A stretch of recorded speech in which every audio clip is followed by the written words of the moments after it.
अस्सलाम वालेकुम। रोज़ाना सबक आमोज़ कहानियाँ और वाक़यात सुनने के लिए चैनल को सब्सक्राइब कर लें। मैं धर्मपुरा लाहौर में अपने घर से साइकिल पे निकला था कि ठेकेदार से अपने बकाया जात वसूल कर लूँ। मैं स्टील फिक्सर था और एक कोठी के लेंटर के पैसे बाकी थे, मगर ठेकेदार आजकल पर टरखाता जा रहा था। मैं साइकिल पर जा रहा था कि एक शख्स अपना बच्चा फुटपाथ के किनारे लिटाए अस्पताल पहुंचाने के लिए टैक्सी का किराया मांगता फिर रहा था। वो कभी किसी पैदल का बाजू पकड़कर हाथ जोड़ देता, मेरा बच्चा बचा ले, मुझे टैक्सी का किराया दे दे, तो कभी मोटरसाइकिल वाले को हाथ देकर रोकता, कभी किसी कार वाले के पीछे भागता कि वो कार में उसके बच्चे को अस्पताल पहुंचा दे। कोई रुकता और कोई ना रुकता, जो रुकता वो भी उसे घूर कर देखता और आप वाली सोच सोच कर उसे डांटता, काम करके खाने की नसीहत करता और आगे निकल जाता। मैं जो साइकिल साइड पर रोके एक पाँव जमीन पर टेके उसका तमाशा देख रहा था। अचानक उसकी नज़र मुझ पर भी पड़ी और उसने मेरी साइकिल का हैंडल पकड़ लिया। भाईजान, खुदा के लिए मेरे बच्चे की जिंदगी बचा लें, इसको सख्त बुखार है, आप नीचे उतरकर उसको देख तो लें, आपको यकीन आ जाएगा। आप देंगे तो शायद किसी और को भी इत्तबार आ जाए। मगर मैं भी आपकी तरह सोच रहा था। फिर जारहाना अंदाज में उसने मेरी साइकिल का हैंडल पकड़ रखा था। लगता था कि उधर मैं साइकिल से उतरा और उधर वो साइकिल पकड़ के भाग जाएगा। मैंने भी उसे काम करके खाने की तलकीन की और पिछले जुम्मे मैं सुनी हुई हदीस उसको भी सुना दी थी। कमा कर खाने वाला अल्लाह का दोस्त होता है। और अपना हैंडल छुड़ाकर बड़बड़ाता हुआ आगे चल पड़ा। हरामखोर हमें बेवकूफ़ समझते हैं। 2-3 घंटे के बाद जब मैं बकाया जात वसूल करके वापस आया तो वो अभी उसी जगह खड़ा मांग रहा था।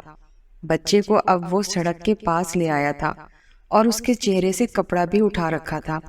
वो थाड़े मार मार कर रो रहा था। अब वो बच्चे के कफन के लिए मांग रहा था।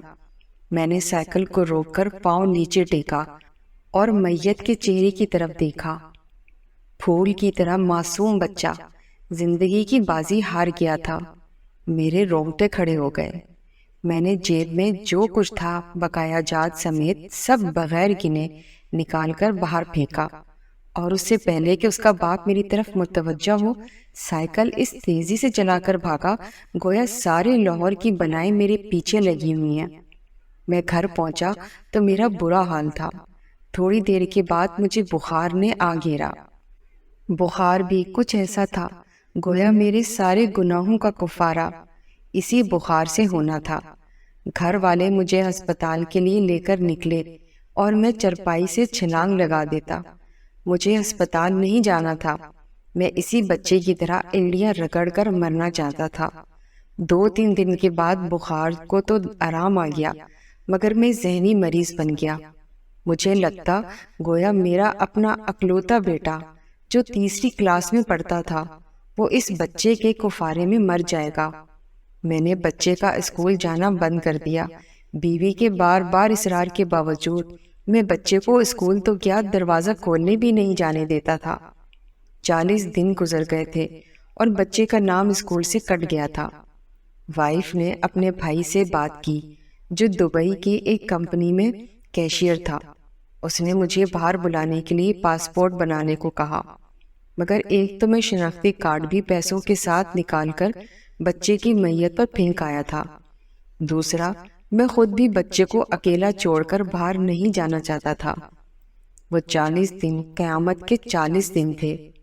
40वें दिन 10 बजे के लगभग हमारे घर का दरवाज़ा बजा।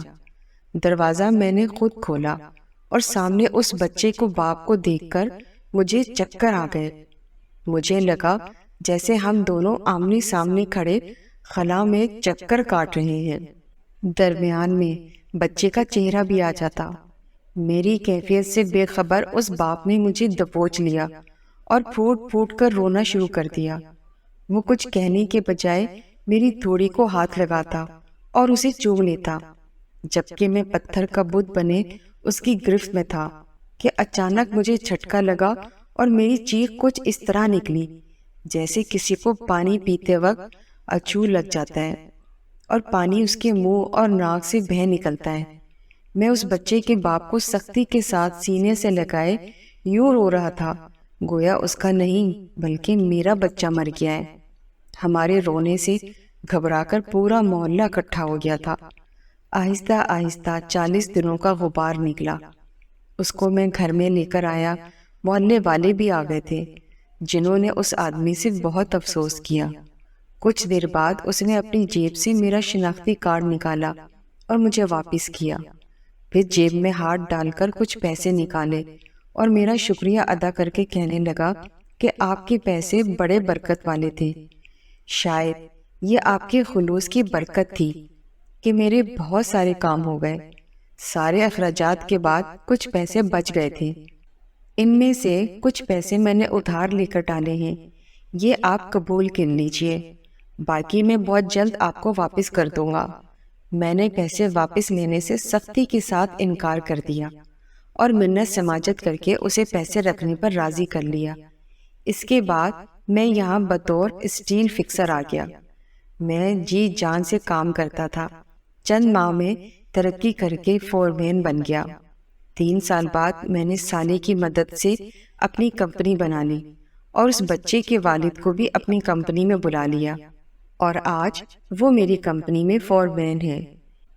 اس بچے کے بعد اللہ نے اسے 2 بیٹوں اور 1 بیٹی سے نوازا ہے۔ میں اسے آپ سے ملواؤں گا، مگر اس سے سائیکل والا قصہ مت بیان کیجیے گا۔ وہ آج تک نہیں پہچانا کہ میری سائیکل روک کر اس نے مجھ سے سوال کیا تھا۔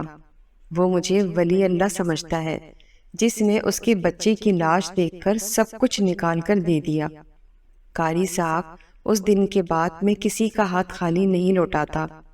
تھوڑا سا دینے سے نہ وہ امیر ہوتا ہے اور نہ میں غریب ہوتا ہوں۔ بس دل کو تسلی ہوتی ہے کہ میں اس بچے کا خون بہا ادا کر رہا ہوں۔ رہ گئی لوٹنے کی بات، تو قاری صاحب ہمیں کون نہیں لوٹتا؟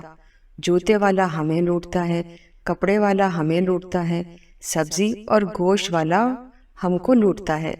اتنا لوٹنے کے بعد اگر کوئی ہمیں اللہ کے نام پر لوٹ لے تو شاید حشر میں ہماری نجات کا سماں ہو جائے کہ یہ بندہ میری خاطر میرے نام پر لٹتا رہا ہے۔